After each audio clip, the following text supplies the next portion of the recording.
My name is Iris Yokoi, and I am the web editor at UC Irvine School of Law. It's my job to maintain the content on the website, kind of constantly update it, add new photos, add new stories or information that the different school departments want to get out to students.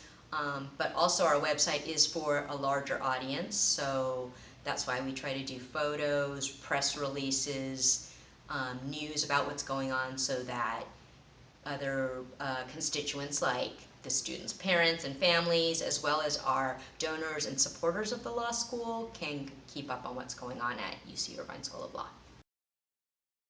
Obviously, the favorite part is being able to work with all sorts of different people in the School of Law. So the students, the faculty, the marvelous staff and the administrators, and also our outside community, again, our supporters and just the various people that the law school affects and deals with out in the community. Right now, I'm the sole staff member in the communications department. So while web editor is my main job, I also do a lot of other communications, public relations, media relations kind of work. I assist my boss, the communications director, in doing things like creating print materials, brochures and things like that, again, to promote our school and get information circulated about our school.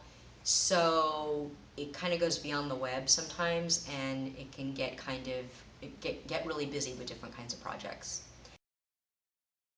Well, my background before I came to UCI School of Law was I was in the news business for 20-something years. I worked at a number of different papers in Southern California, and so I was a reporter and editor, and it was something I wanted to do since I was in junior high school, when I was on the Scotty Scribbler at McFadden Junior High in Santa Ana.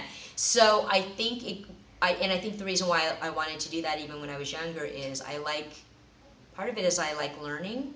I like meeting different people and learning about different things in the world. So the web editing job here really supports that, because I'm constantly learning more about not only the law and legal issues, but really about universities, about our country and our state's education system.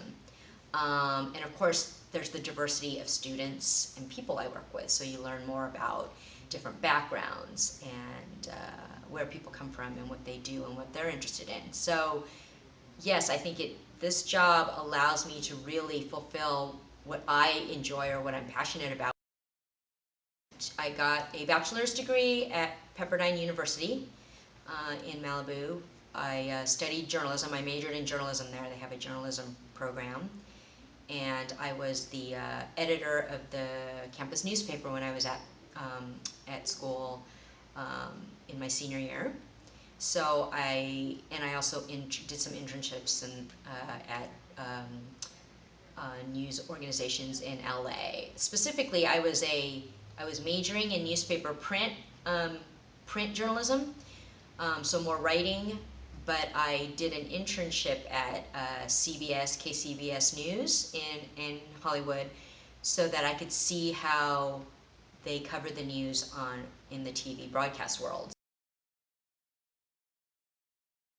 So I started at professionally, after I graduated from college, I worked at the Encinitas Coast-Dispatch, which is a little local paper in North San Diego County in Encinitas.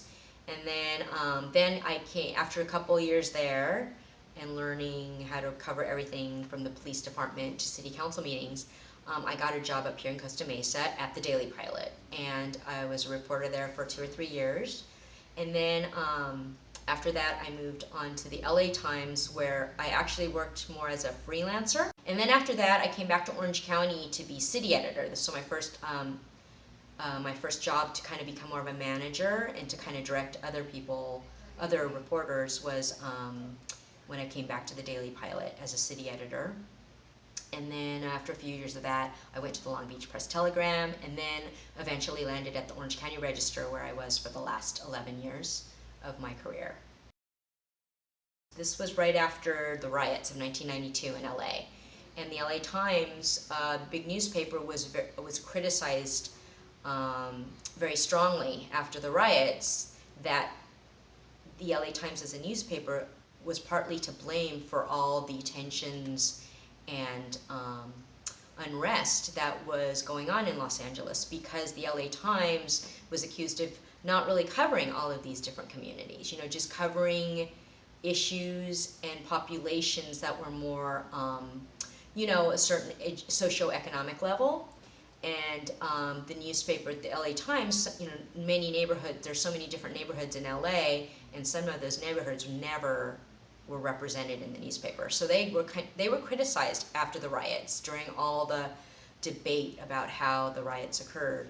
So the LA Times, there was a diversity committee that formed after that in LA, at the LA Times, to try to remedy that and do a better job of getting different kinds of staff members, diverse members of staff who could cover LA better. So I happened to benefit from that because I wasn't a staff member, but they started hiring a lot of freelancers to do a lot more stories about all different parts of Los Angeles for the LA Times. And so I went and worked as a freelancer, a full-time freelancer. So basically I was doing stories for them every week in the LA Times, and it was the post-riot, it was the Rebuild LA Times. So it was very exciting. So I got to do all sorts of great stories about all these different neighborhoods and how people were coming together to try to rebuild LA and repair relationships and really improve the city and help the city rise from the ashes.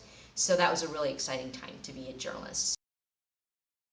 Yeah, there's a part of me that feels like I think I already did enough there, but no, I mean, of course I still have a lot of friends in the business, and as I see the moves that the industry is trying to make to become more digital and online and faster about getting information out, there are times when I think I wouldn't mind going and working for a truly all digital online news source. There's a lot more of those starting up now, but a lot of the bigger newspapers um, that provide more of those opportunities are still kind of stuck on printing too. So I feel like I don't want to join them. I don't want to go back to that yet, because until they really start really understanding how to work online more efficiently, I'm gonna sit out and just be an observer. But I think there are potentially always, in this brand new world of internet and digital communications, there's constantly something new and different. All this social media is really new and it keeps changing. So I think in the back of my mind, I'm thinking now there still might be a new, different wave of online news and digital communications that I might want to get involved with eventually.